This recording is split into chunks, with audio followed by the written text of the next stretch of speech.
Hi, everyone. Judge Andrew Napolitano here for Judging Freedom. Today is Wednesday, May 22nd, 2024. Aaron Maté joins us now. Aaron, thanks very much for your time. You have a fascinating piece out this week on Ukraine, the thesis of which, and I think the title of which, is Desperation Leads to Escalation.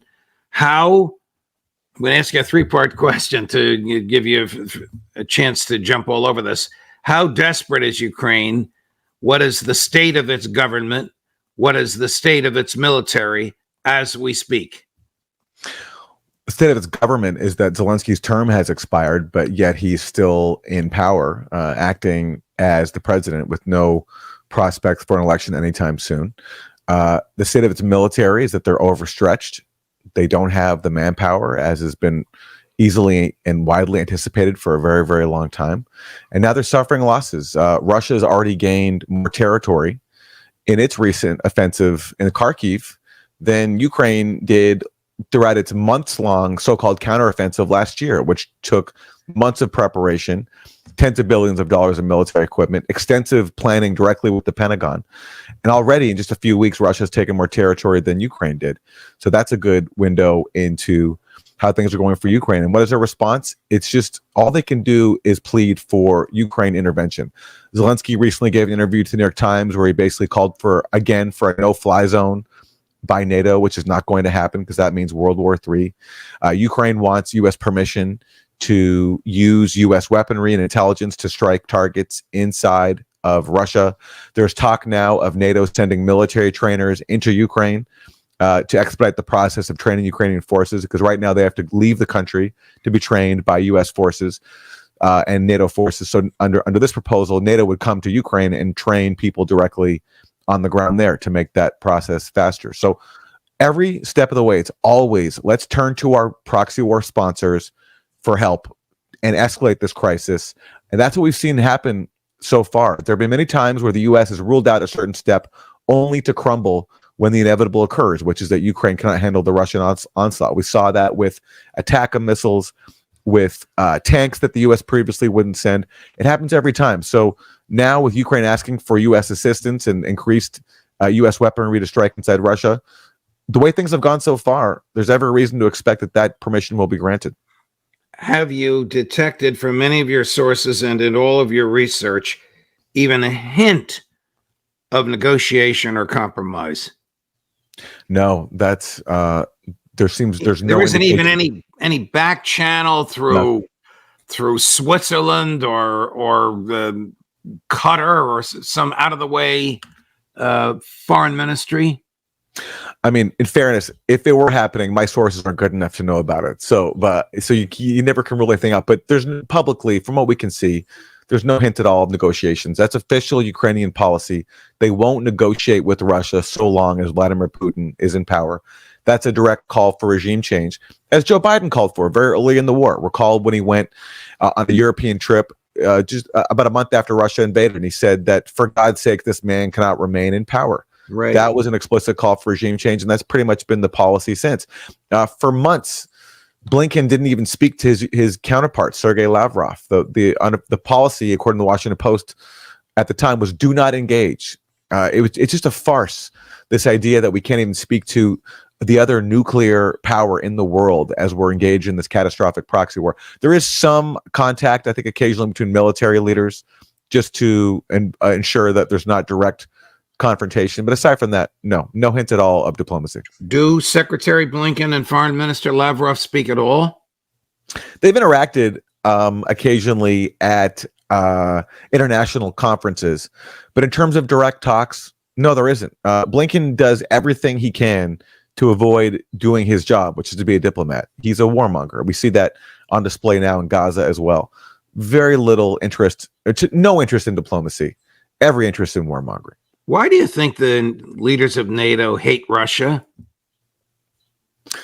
That's a great question. I mean, for some people in the Baltic states, that goes back to Soviet era grievances. But overall, when it comes to Washington, the Cold War is now, 30 years plus in the past. There's a carryover from that era where we're conditioned just to hate Russians. and that hasn't gone away. Practically, I think the main problem is with Putin is that he wasn't a obedient leader the way Yeltsin was. Yeltsin let U.S. officials and advisors destroy his economy, took it in the chin as the U.S. expanded NATO to Russia's borders, even though there were promises at the end of the Cold War not to do that. Yeltsin actually raised a little bit of a protest, but not to the level that Putin has, where Putin has said that, the era of U.S. hegemony is over. And because we're a hegemon, we can't stand anybody who rejects that. Now, Putin wanted to get along with the U.S. He wanted to even join NATO. But because he wanted to craft his own independent foreign policy and he stood up to NATO expansion, there's just this resentment towards him. And he's curbed U.S. hegemony, not just in his own area, but also in the Middle East, where he got involved in Syria after the U.S. backed a sectarian-dominated insurgency there. And Russia came in and prevented groups like ISIS and al-Qaeda from taking over. And therefore, that breeds resentment inside Washington, where we feel as if we own the world and anybody who stands in the way has to be taken out.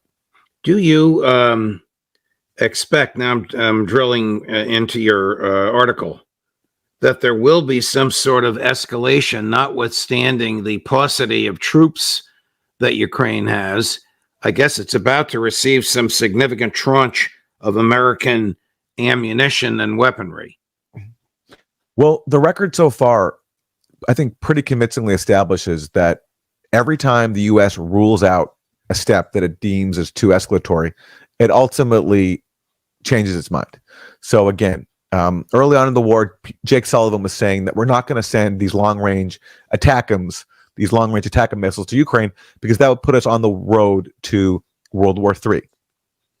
That's what Jake Sullivan said. Well, fast forward to now, and we're sending those ATACMS. We sent them quietly earlier this year, these long-range ATACMS.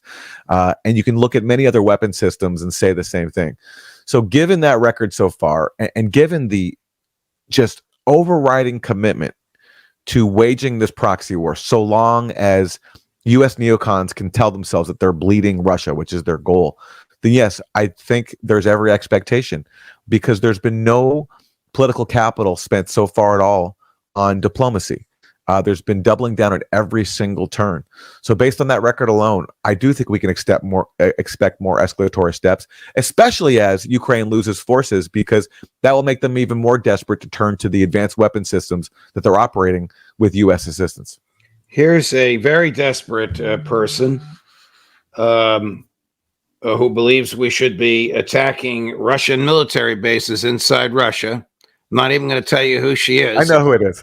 She's back at number 5. They need to be able to stop these Russian attacks that are coming from bases inside Russia. So I think there's also a question of whether we, the United States and our allies, ought to give them more help in hitting Russian bases, which heretofore we've not been willing to do. I think if the attacks are coming directly from over the line in Russia, that those bases ought to be fair game, whether they are where missiles are being launched from or where they are where troops are being supplied from. I think it's time for that, because Russia has obviously escalated this war, including, as you said at the beginning, attacking Russia's second city, Kharkiv, which is not on the front lines, and trying to decimate it without ever having to put a boot on the ground. So I think it is time to give the Ukrainians more help hitting these bases inside Russia. When I said she's back to Colonel McGregor, he said, "Who is it? I Love Lucy?" We know who it is. Victoria Nuland. She obviously misspoke when she said Russia's second city, Kharkiv. She meant to say Ukraine. But is there a reason why she's now, other than her own ego? I mean, is the State Department establishment bringing the old war horse back? I think she's out of office, but certainly her line of thinking is very influential inside the State Department. I don't think there's any difference between her and Tony Blinken and pretty much everybody else inside the Biden administration. She wants to escalate this war because she doesn't know any other way of thinking. She's escalated from the start. A decade ago, she was integral to the U.S.-backed coup.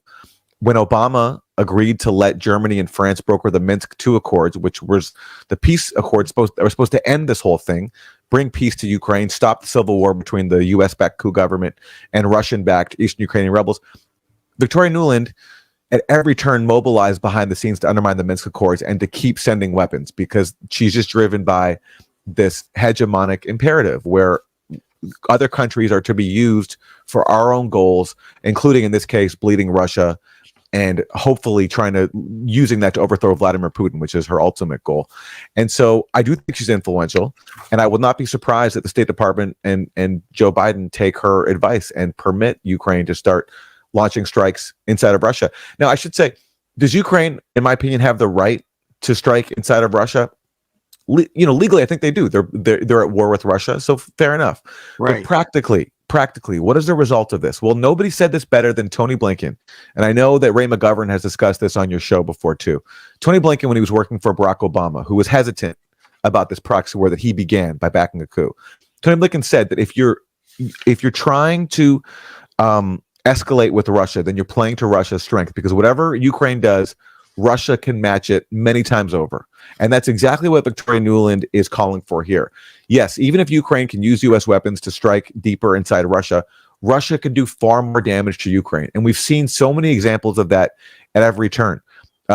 Ukraine recently hit Belgorod. Well, Russia's come back with much more devastating strikes, hitting Ukraine's grid, power centers. Every time this has happened in this war so far since Russia invaded, where Ukraine strikes Crimea or inside Russia, Russia comes back and makes life much more worse for Ukraine. And that's just the reflection of Russia's military dominance and being right on Ukraine's border, and Ukraine being used for a proxy war by states that are not there.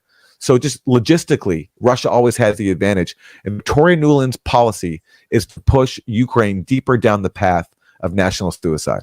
I don't know what Lloyd Austin's personal policy is, but here he is. He obviously has a great deal of influence. He's still Secretary of Defense, speaking at the Pentagon prior to a closed-door meeting of the Ukraine Defense Contact Group. That's Ukrainian generals and American generals. The Ukrainian generals either are on by internet or they're physically there. I don't know which. But here he is yesterday, cut number 11. Some 50 countries of conscience from around the world are standing up for Ukraine again today. And we're going to continue to get Ukraine the support that it needs. The United States remains determined to do our part. We are again delivering urgently needed assistance to Ukraine, and the security assistance that we are now rushing to Ukraine will make a difference in this fight. And that includes 155 millimeter artillery rounds and ammunition for HIMARS. It includes air defense capabilities and anti-armor systems, which come from $1 billion drawdown from our stocks after President Biden signed the National Security Supplemental last month. Listen, it sounds as though they read your article, and it sounds as though they really want to escalate. And it almost sounds as though when you listen to the type of thing he ticked off, all this stuff can reach into Russia. What would you expect Russia to do when it knows that it's American equipment, American ammunition, and maybe even American